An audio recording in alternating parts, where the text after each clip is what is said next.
The next method of excitation is the brushless excitation. So here we are not going to use any kind of brushes. Instead, we are going to use a small generator mounted on the rotor shaft itself. So that means the generator will be moving along with the rotor. That is why there is no need for the brushes. So we will see how this is actually practically applied. Okay. So if you take the synchronous machine rotor and the stator. Now where will the generator be? We will call the generator as the exciter or the generator. Okay, so the generator that is going to excite the field circuit of the synchronous machine. That is why we are going to call it as an exciter. So on the rotor you are going to have the exciter armature winding. Okay, and where will be the field winding of the exciter is, it will be mounted on the stator. Okay, so here you are going to have exciter field winding. So this field winding is going to be excited with the input, electrical input. So now what you can see here, you have an electrical input to the field winding. So there is an active field and this armature is rotating because it is present on the rotor, right? So what will it do? This exciter or the generator which is moving in the presence of a magnetic field, it will generate voltage. Okay, and because the electrical input to the field winding we are placing on the stator, we don't have to worry about any kind of brushes. Okay, so this is called as the brushless excitation. Now the rest is as it is. From here you are going to get electrical DC output to the rotor winding or the rotor field circuit. Okay, and here on the stator you are going to have 3-phase windings.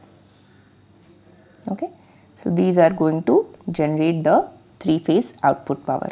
So this is the main armature, meaning the armature of the synchronous machine. Now one more improvement in the brushless excitation is how to completely remove any dependence on an electrical output. Okay, for a synchronous machine, if you are using the synchronous machine as a generator, how to completely be dependent of any external power, because here you are going to have to give electrical input in order to get the rotor field circuit running. So how to achieve that? Once again, this is the synchronous machine. If you take, it is going to have the rotor and stator, right? Now on the rotor you are going to have something called as the pilot exciter. Okay, so you can write down pilot exciter. Here you are going to have a set of permanent magnets which are going to help give a magnetic field, and here you are going to have pilot exciter armature. Okay, so now the permanent magnets will give a magnetic field, and since they are rotating, they are mounted on the rotor, right? So we have a rotating magnetic field which is going to energize the pilot exciter armature. Okay, and this is going to give electrical output, right? It will give electrical output to the exciter field circuit. Okay, so that means you remember this part, right? Here we are giving the exciter field winding an external electrical input. Okay, this is stationary, remember. But instead of an external electrical input, we are going to give the electrical input through a pilot exciter. So that means in order to excite the synchronous machine rotor, we are using an exciter, and in order to excite the exciter, we are using a pilot exciter. Okay, so that many exciters are there, don't get confused. So here you have the exciter field circuit is present here. So the pilot exciter armature is going to excite the exciter field circuit. This in turn, here you are going to have exciter armature.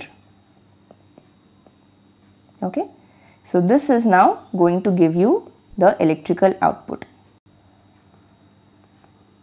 To what? To the synchronous generator main field of synchronous generator. Okay, so the field winding is on the rotor. Now here what do we have? We have the main armature.